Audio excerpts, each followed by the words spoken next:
Tonight, we have for you a brand new True Stories.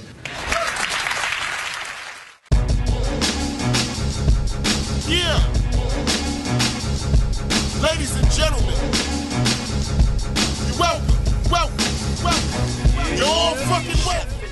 Yeah, it's True Stories Radio. We're here live at Blockwork Studios. Get a shot of the name right there. Pew!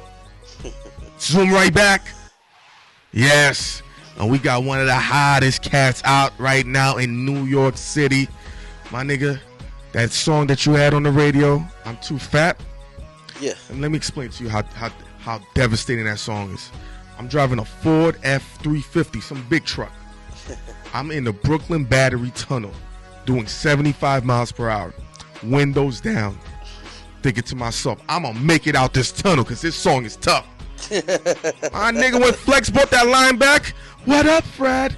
Just my bank account and my blood pressure. I said, oh, shit. That's my shit right there. Fred the Godson, what's going on, man? Yeah, chilling, man. BX, man. You already. Right now, yo, a lot of cats is vibing you right now. So they talking tough about you. They're saying, like, because you know the freshman double XL is coming up. They're saying it's probably going to be you and Votto just for holding New York. You know what I'm saying? That's rare right good. there. Huh? Sounds good. You Shout know? out to Votto, that's my boy. Mm-hmm. How's everything been for you, man? It's like a roller coaster, man. It's I understand. I mean, but straight, the roller coaster's just going up, man. It's none of them loops or nothing Yeah. like that, man. You know? I mean, you know, God's been good. You know, records on the radio. We got like, I just did count the other days, like 17, 18 joints out there. Like just circulating on the radio since the first joint been out. So it's like, it's crazy. I mean, I thank God for everything. Oh, your buzz. I became aware of you, seeing you on Mighty B show, the Round Table, when you did the freestyle. I was like, oh, who's this? Like, okay, give it a chance. Table. Yeah, Round Table. Mighty B, Lenny, shout out to them. And then you had the crowd, like, you captivated. I was like, yo, this nigga right here. All right. And then all of a sudden, I'm seeing records everywhere, and then now radio's picking it up. Yeah. Like, how did that whole transition happen? You know, we've been TBN Blockwork. You know, we've been grinding for like the past for a long time. That's it. Understand. You know, we've been grinding, working hard, and you know, we met up with the boy Sean Prez. All right. My man since years back. And he was just like, yo, he's gonna join the management team, and he's gonna make sure. He said, all you gotta do is deliver the records, Fred. All right. And I'm gonna make sure it gets out there. The radio pick it up, and if they love it, they gonna keep going with whatever you touch. Mm-hmm. You know what I'm saying? So we just been in here cooking up, and give it to Prez, give it to the radio. I just get a positive responses from it, and then it comes to where people who've never been on the radio, they try to get on the radio, they submit songs, and the DJs tell them, like, yo, get Fred on it, I can play it. So now Fred it's cool to play Fred the Godson now. Let me explain Fred the God. You're a smart troublemaker. He pretty much said, listen, motherfuckers, you're going to pay me for the feature if you want that spin. All right? You got to come to Blockwork Studios, pay for the session, then you're going to pay to get the record clear. The first joint that I had out was like a throwaway. It was called Get 'Em Fred. All right. And that's just to let people know my name and everything. We ain't throw that out there to get nothing crazy or anything. We just threw that out so the people Get 'Em Fred, Get 'Em Fred. So Fred could be a name of mine. That was just an introduction, like an introduction record. And DJ Enough was like the first dude that started playing that, and it started picking up. And next was the So Crazy, that was the record. Yeah. I was like, all right, then this is gonna start off that Fred the Godson dude. You know what I'm saying? You know, Get 'Em Fred joint. So Crazy. Mm-hmm. So once we threw that out, and your man Flex, once he got a hold of that, it was lights out. Twitter followers started going up. People started, that's Fred the Godson in the streets. It was retarded. Let me ask you a question though. The mixtape came out late November, and you're still working the project. I respect that. Yeah. Because there's certain cats that will put out a project. It's 40 fucking songs. They're like, did you listen to number 38? No, fucker. No. Please. And then they put out another mixtape with 50 songs. And did you listen to 42? Like, no, motherfucker. I didn't listen to that. I never been a fan of that. I always thought, like, you drop a mix. I knew people that was like, yo, Fred, for this year, I'm dropping a mixtape once a month. Like, if you're not known,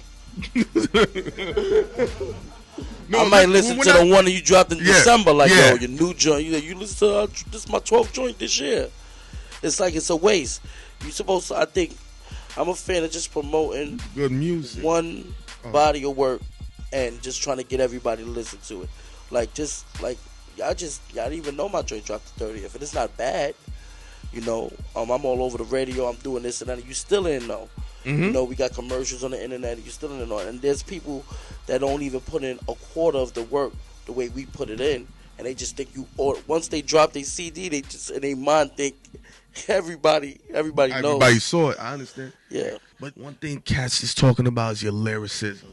Yeah. You know, it's like, yo, that big nigga's killing it. That's what the streets say. Yeah. I'm not gonna lie to you. It's like, yo, that nigga's nice.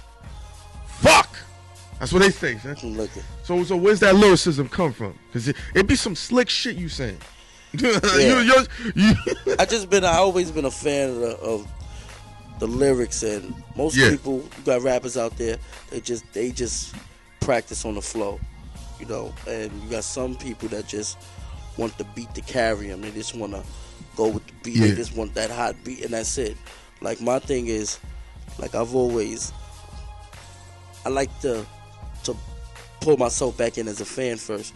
Like in the 90s, when Biggie, Jay, Nas, and all of them, that's when I became a big fan of hip-hop. Yeah. And I was listening to the lyrics, and then back then I call it golden years, when everybody was just getting busy.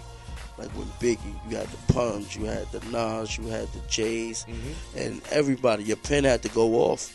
Like a lot of people that's rocking now, and songs that's on the radio now, and the people that's supposed to be, they wouldn't be nowhere near that if it was if it was back criteria, then. yeah. You know what I'm saying? I think as a rapper, you gotta prove yourself that you belong here, like you yourself.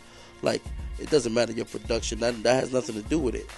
You gotta prove to me that you belong in this game. It's like basketball. All right. We know the nicest niggas in the streets that be dropping 85, but in the league they wouldn't even scratch the surface. They couldn't do it. Yeah.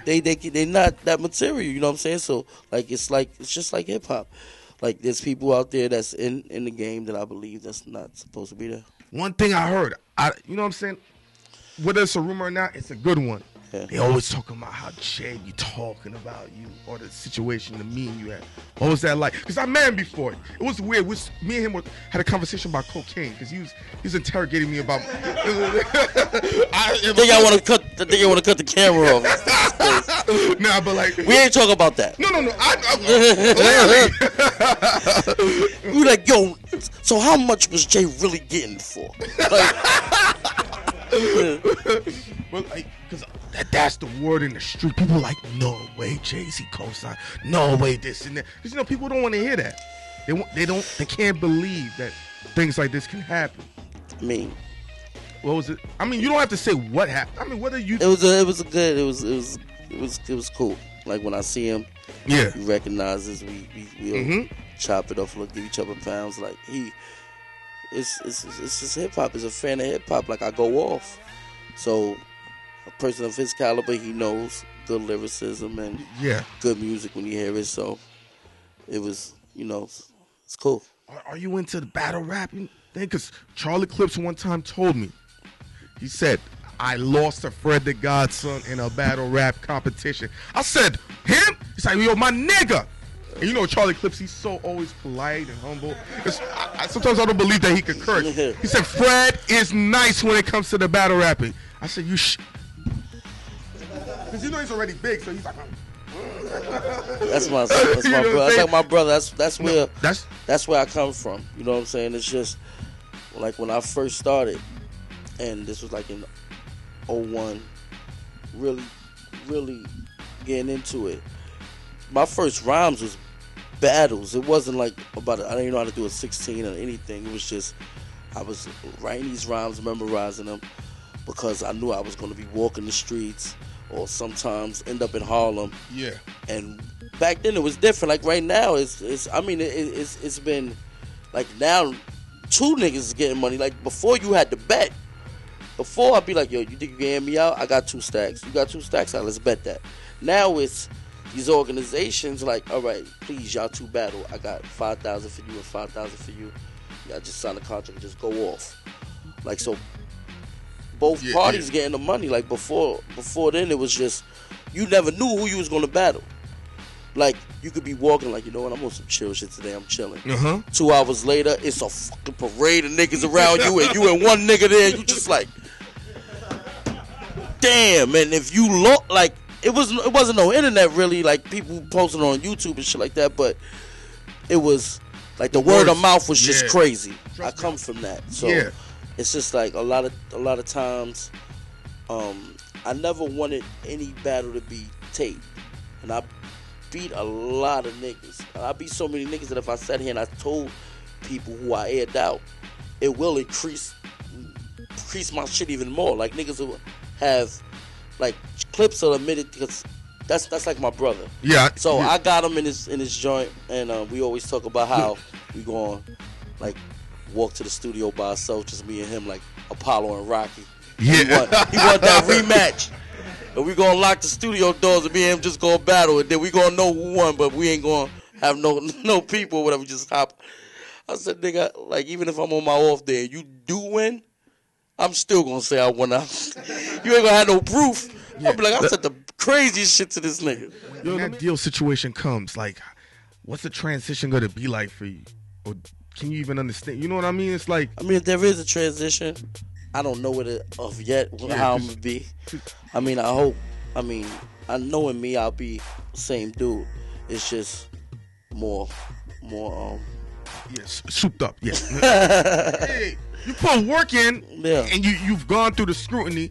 It's time to be arrogant. This is the birthright. When you're stunting, and you rolling around in Ferraris, Lamborghinis, you got chains, and you got hot songs. This is your right. You know, it's crazy. A lot of niggas tell me that, and I can't picture my, like, it's a nigga that's in the industry. I can't say his name. No, listen. You don't gotta say the name. Mad people. A lot of people come up to me. I'm giving them niggas pounds. We in the spot, giving them pounds, hugs, taking pictures. My man is just like in the corner, like he's looking real mad. He's like, and I'm looking. After I get the last nigga pound, I go to him like, yo, what's up, man? What's going on, man? You alright? He said, yo, Fred, man. Gotta stop giving niggas pounds, B. I was like, I said, I can't give nobody a pound. He said, hell no, nigga, you popping. Like, so what am I supposed to do? What do you think? Like, what do you say I do if somebody comes to me to try to give me a pound? So you look at them niggas' hands, you just be like, yo, what up, yo, thanks for the love, and walk away. I said, so I just lean a nigga hand up there. He said, that's how you gonna make it. You gotta be different. You gotta show them that you're a. And I thought about it, and my dumb ass think about it for like, I sat in the corner and stood next to the nigga for like 30 seconds, like that ain't gonna work. 40 or the 50, 80 or the game. No matter the caliber, outcome the same. First come the bullet, then come the flame. Once the skull crack, out come the brain. I'm all the assassin. True Stories Radio. Bloodline running through the veins of the first thug. Brooklyn Carmelo, I bubbled the first drug. Your head slaughter hard more than fucking they first love. Back in the gems.